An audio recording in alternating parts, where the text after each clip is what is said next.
Hi friends, welcome to another review of another Indian pen maker. This time I am reviewing a company which I haven't basically touched before, and this is the first time I've used their fountain pen. The company is Syahi. Syahi in Hindi means ink, and they've got this beautiful logo and the write-up of their company, in which you can see this A being substituted with a nib body. So I really like this style. The person with the at the helm of the affairs is he's a young chap. He's doing his engineering currently, and he's pursuing this fountain pen making as a passion of his life. Basically moved about the country trying to see different types of making, and then he zeroed down on making handmade wooden pens. So a very unique hobby of this chap, and after completing his engineering he plans to full-fledgedly throw himself into this hobby. All the best to him, Mr. Saneh, and here the pen. Okay, this pen comes in a very beautiful gift box, and after we get over with the lid, there you see certain papers. One is the warranty and a brief thing about the pen and the company behind this, and they have this complimentary pen pouch also along with this. I asked for a separate writing section. I'll come to this while we are discussing the pen and the pen. This is a wooden pen. I'll share the description of this particular model in the link below, and as you can see, this has a slight reddish hue to the wood on which it is there. This particular model is, I believe, it is in Kingwood. So coming to the pen, let's get over with that first. Yep. This is a very unique design of the pen, and some things I came to realize after I had a bit of discussion with this chap behind this, Mr. Saneh, and I'll just put forth what a handmade wooden pen, the intricacies of the designer. The pen has a slight matte finish to it. They haven't glossed it with lacquer or any polish to it, because that it would make the hand section pretty slippery, and also it would not absorb if there are certain oils or sweat in the hand. But over a period of time, I believe that it ages very well, and as with any wood, the brilliance of the workmanship, as it ages, it becomes more and more vibrant in its color and also in its finish. The pen has rounded ends on both the sides, as in any torpedo shaped pen. It has no branding or any designing indicating towards the company of manufacture on either the clip, the cap, the barrel, anywhere else. So it's pretty simple on the outside.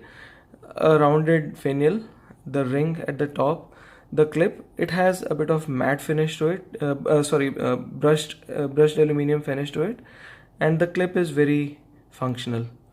And then you have the ring, which is actually a ring onto the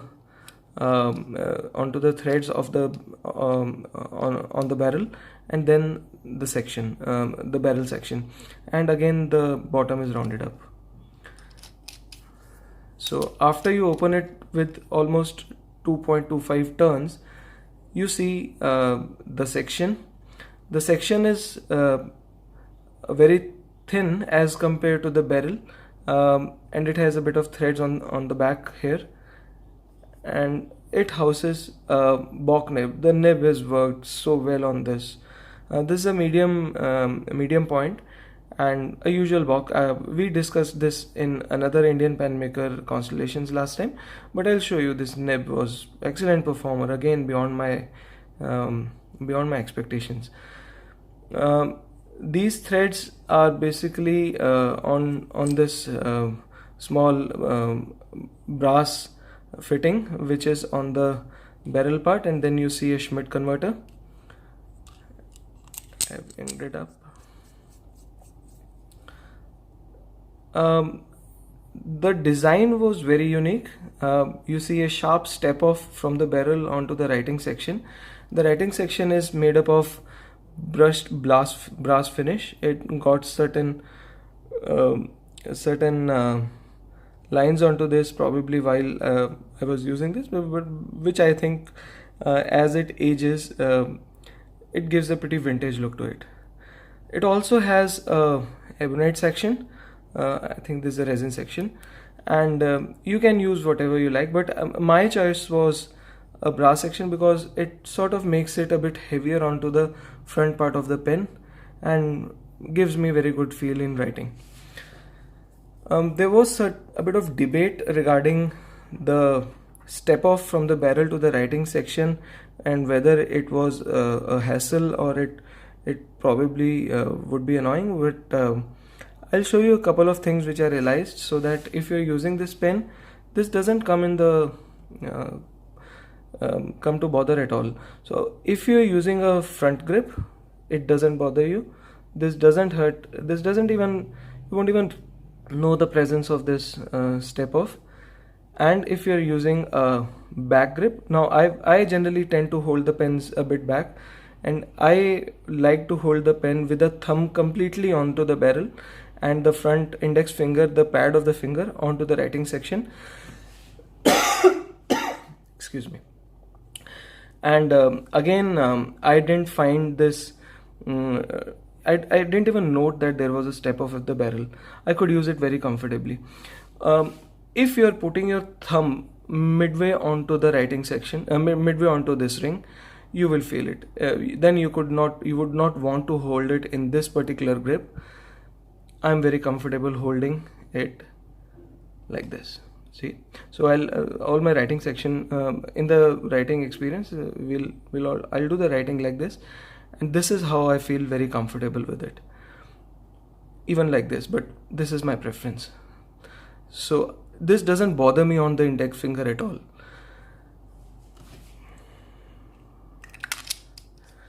The pen has got a very decent weight to it.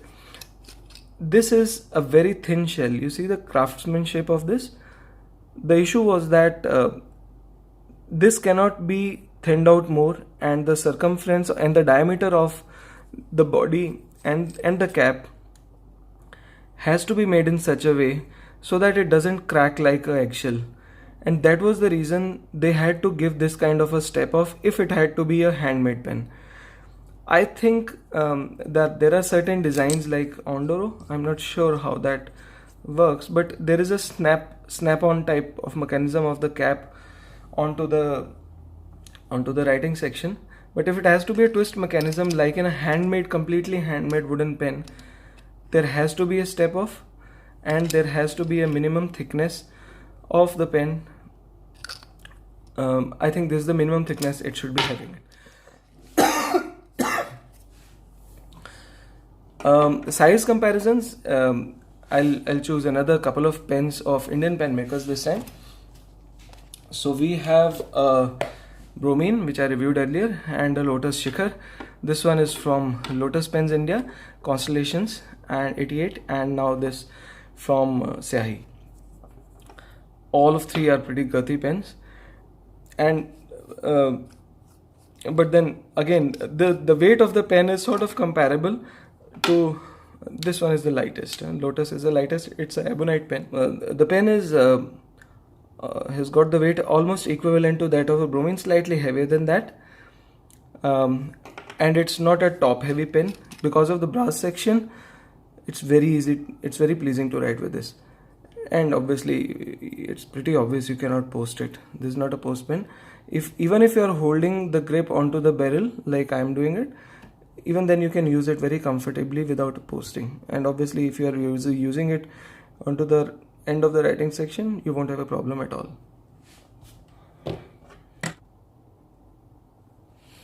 So let's come to the writing experience with the pen. This is a Syahi.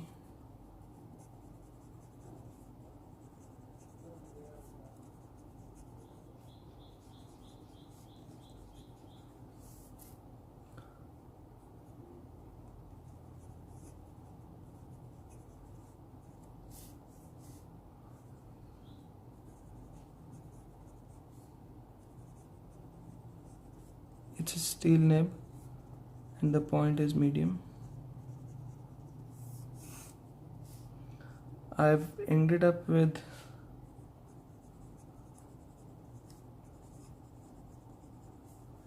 Hiroshizuku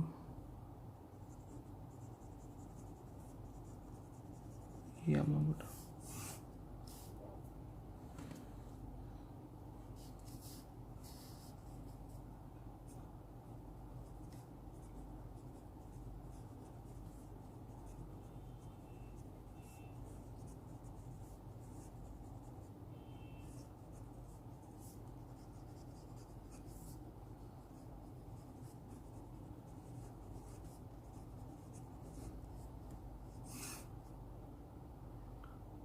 This is my grip while I'm writing, and I'm not being bothered at all with this step of, not a issue at all.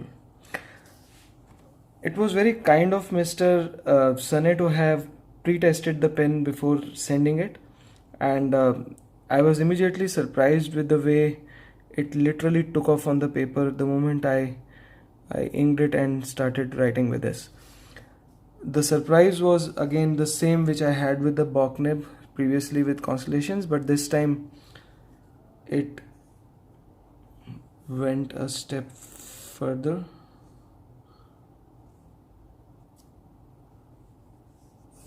When I tried to flex it, the pen it doesn't railroad usually. I'll just see if it needs a bit of. The ink is less, I think.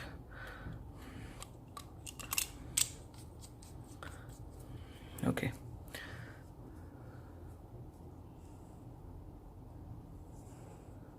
Yep. There is a bit of.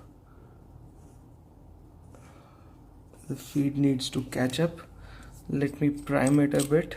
Let me see how things are different with it. Yep. Let's see how it works now.